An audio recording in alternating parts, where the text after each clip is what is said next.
Welcome to the Suerte del Molino farm, Andalusia in Spain. I'm Zach, and I've been here on the farm for 2 months as a volunteer. Today is my last day.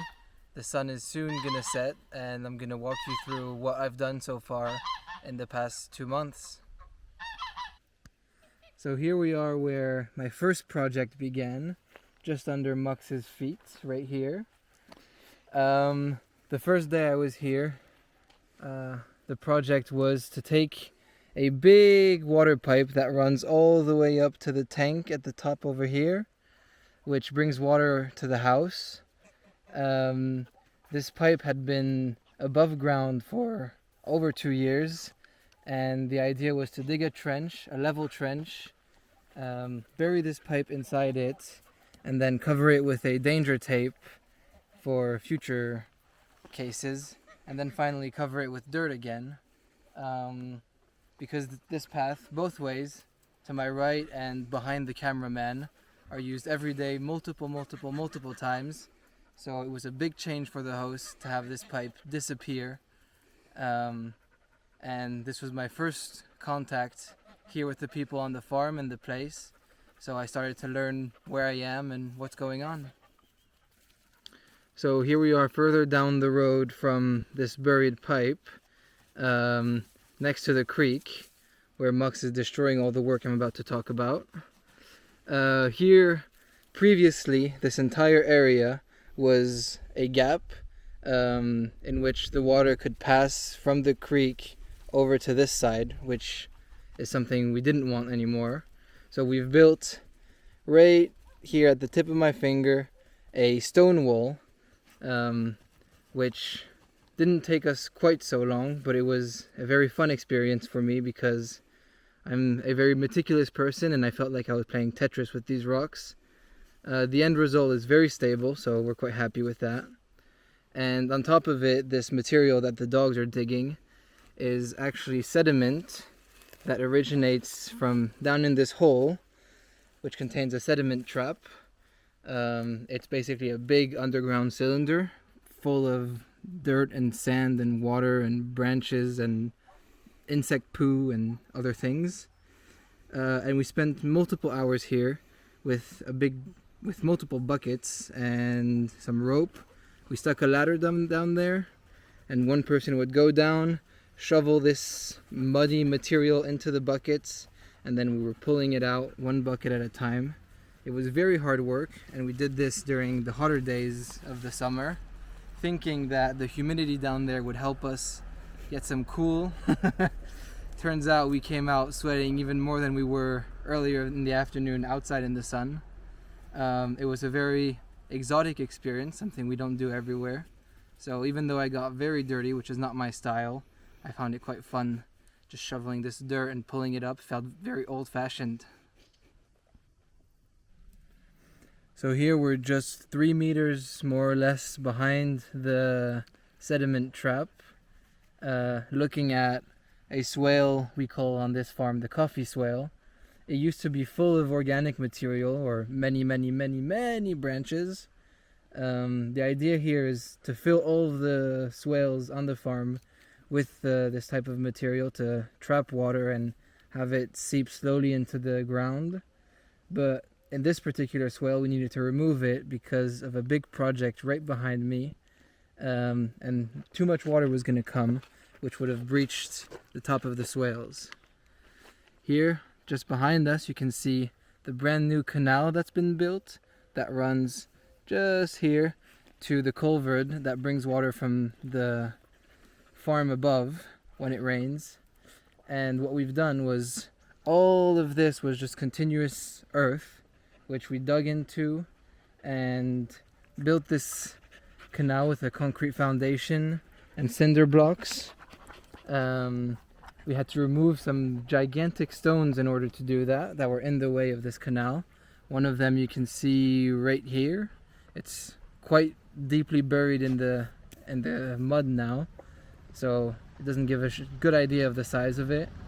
And the idea here is to use the water that comes naturally from the rains and bring it into the swales up to at least I'd say 100 meters behind me and feed the plants. Additionally, we created some blocks for the extra water that will be running into the creek. You can see one of them is this big stone. There's the trunk right next to it, which is aiming to prevent water from coming and flooding the footpath. And then behind this wall are other walls of stone and heavy materials aimed to slow the water down so it doesn't accelerate and erode and go all over the place. So this whole project is one of the bigger ones I did here, and it took us just over 3 weeks to do the whole thing.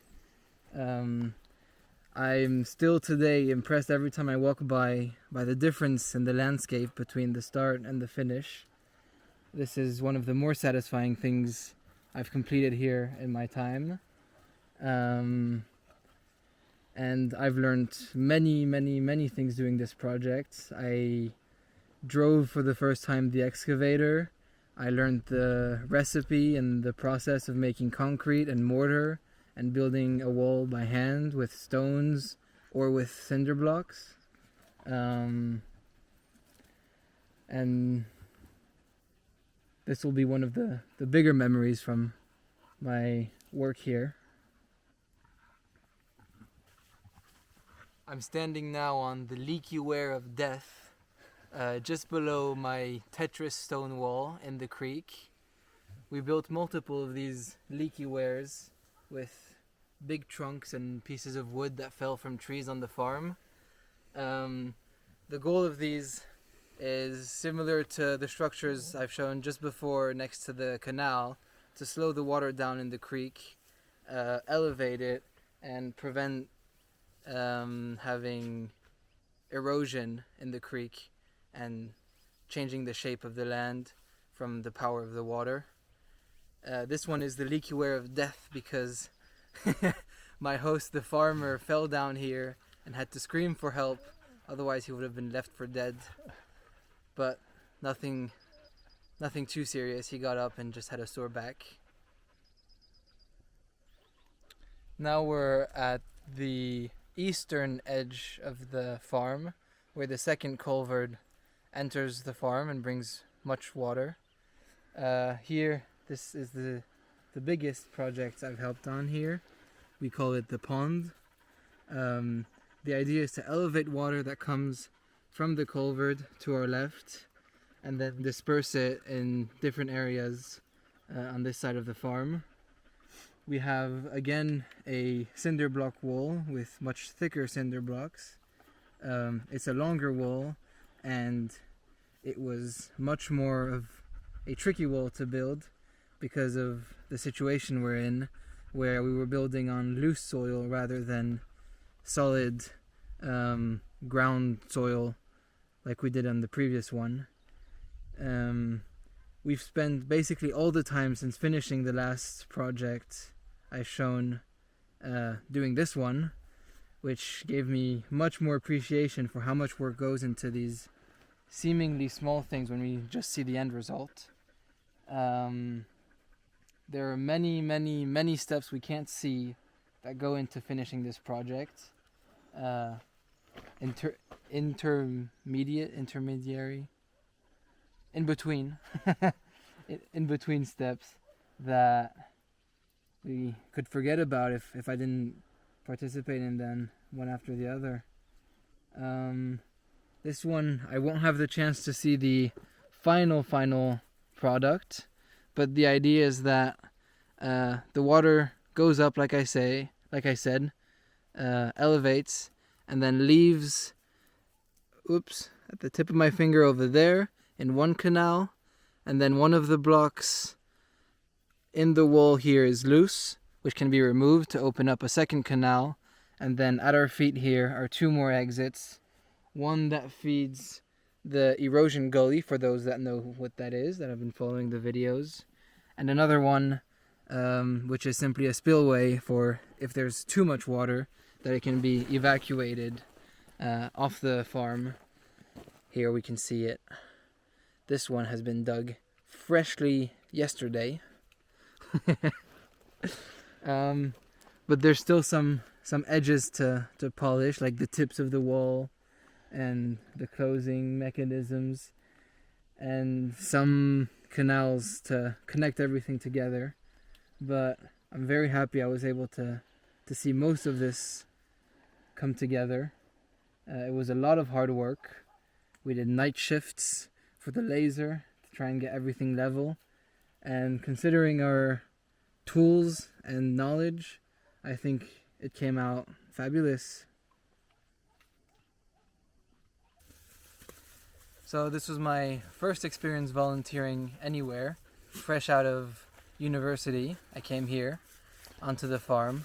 The people on this farm have a very healthy relationship between host and volunteer. They showed me that it's an exchange where both sides have to give 100%, and they're very experienced hosts that know how to treat you with respect in exchange for your work, hard work. And I am very glad I chose to come to this place for my first experience. I would recommend it to anyone that's thinking of coming. I've learned many things, very detailed and particular things, like about native plant species, and also broader things like how to operate different machinery or tools, how to fix different objects, build things on my own. So it was a very enriching experience that I'm very glad I've had. I'll continue following the videos here to know what happens past my stay, and I hope to come back one day and see what happens to this place.